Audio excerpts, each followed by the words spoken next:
فاضل على كاس العالم 30 يوم، وعشان كده خلوني اخدكم معايا في رحله لمده 48 يوم هنتكلم فيهم عن ال 48 منتخب اللي مشاركين في كاس العالم. والنهارده اليوم ال 19 وهنتكلم عن منتخب المغرب. مشاركات المغرب مع كاس العالم مليانه بالحكايات الجميله. المغرب دخلت التاريخ في المكسيك سنه 86 كاول منتخب عربي وافريقي يتاهل كاول مجموعته. الغريب واللي ما طلعش غريب قوي يعني بعد كده كعاده اخواتنا المغاربه ان هم كانوا في مجموعه الموت، واللي كانت بتضم انجلترا والبرتغال وبولندا. العالم كله قال المغرب هتبقى حصلت المجموعه، لكن اسود الاطلس اتعادلوا مع انجلترا وبولندا وكسبوا البرتغال 3-1 في ماتش تاريخي. بدو الزاكي الحارس الاسطوري للمنتخب المغربي تألق مش عادي في البطوله دي. الراجل قدم اداء خيالي. مهاجمين انجلترا والبرتغال ما كانوش عارفين يسجلوا فيه ازاي. الزاكي بسبب مستواه في المونديال ده بقى اول حارس افريقي ياخد جايزه افضل لاعب في افريقيا، وطبعا انتقل للدوري الاسباني وبقى واحد من اساطير ريال مايوركا، لدرجه ان هم عملوا له تمثال حرفيا من كتر ما كانوا بيحبوه، من كتر ما كان اسطوري بالنسبه لهم. غالبا المغرب في 2022 كانوا بيعملوا ديجافو للبطوله دي. بس للاسف مش كل ذكريات المغرب في كاس العالم زي 86 و2022،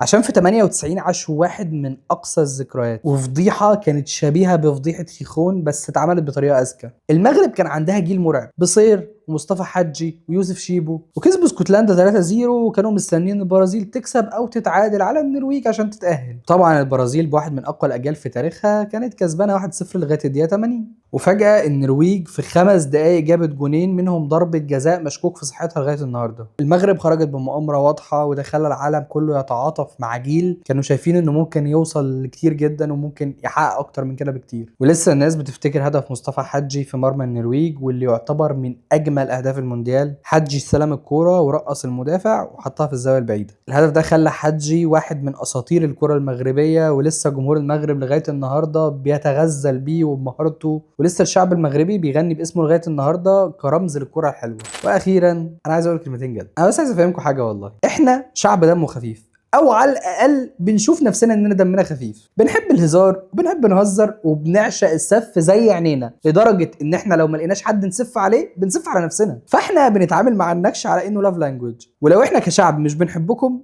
مش هنهتم نحفل عليكم اساسا. احنا كنا بنشجعكم من قلبنا بجد النسخه اللي فاتت، واحنا مش مستنيين منكم حاجه، بس اللي هو من باب افرحوا يا رجاله، في دوله بتجمعنا اخوه وشعب شقيق فرحان، فافرحوا انتوا كمان.